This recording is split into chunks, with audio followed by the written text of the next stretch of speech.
Ipagpatawad mo. Mahal kong Leonor, natatandaan mo pa ba ang unang araw na nagtagpo ang ating mga mata?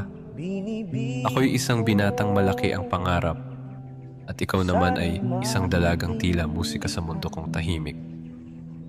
Ang iyong mga daliri ay maingat na sumasayaw sa mga teklado ng piano at ako na may nakamasid mula sa malayo.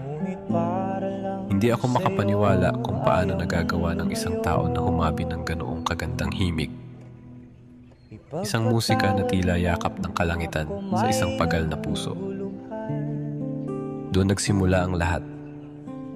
Hindi ako naghahanap ng pag-ibig, ngunit natagpuan ko ito sa tunog ng iyong tawa, sa liwanag ng iyong ngiti, at sa init ng bawat liham na ating ipinadala. Sa bawat salitang binitawan mo para sa akin, nadama ko ang iyong presensya. Wari ika'y nasa tabi ko sa bawat pagsikat at paglubog ng araw. Ngunit sa paglipas ng panahon, tila ang mundo'y naging marahas sa atin. Sinubukan kong abutin ka sa mga titik ng aking panulat, ngunit hindi kita narinig. Sinubukan kong manatili sa iyo, ngunit ang mga kamay ng tadhana ay marahas tayong pinaglayo. Ang aking mga liham ay hindi umabot sa iyong mga kamay, at ikaw naman ay inilihim sa akin ng mundo. At ngayon, narito ako, hawak ang panulat na dating nag-uugnay sa atin, ngunit ngayoy walang patutunguhan. Ang balita ng iyong pagpanaw ay tila isang sandatang tumarak sa puso kong matagal nang nauuhaw sa iyong sagot. Aking Taimis, hindi ako nakapagpaalam. Hindi kita nayakap sa huling pagkakataon. Hindi ko man lamang nasabi sa iyo kung gaano kita kamahal.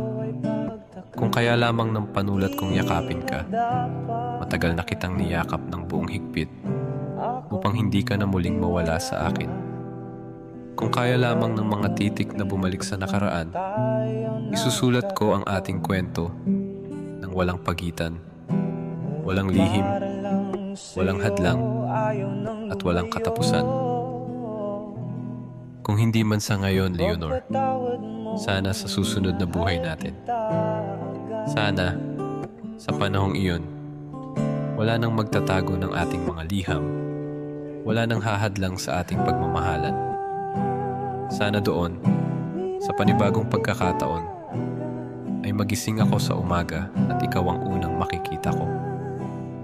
Sana doon, magkatabi nating papanoorin ang paglubog ng araw na sa buhay na ito'y hindi natin nasilayan ng magkasama. Ngunit hanggang sa dumating ang araw na iyon, mananatili akong si Taimis, kahapon, ngayon, at sa susunod. Na ako ay pagtakan, di na dapat ako pagtiwalaan. Alam kung kailan lang tayo nagkatagpo, ngunit para lang sa'yo ayaw nang lumayo. Ipagpatawad mo, minahal kita.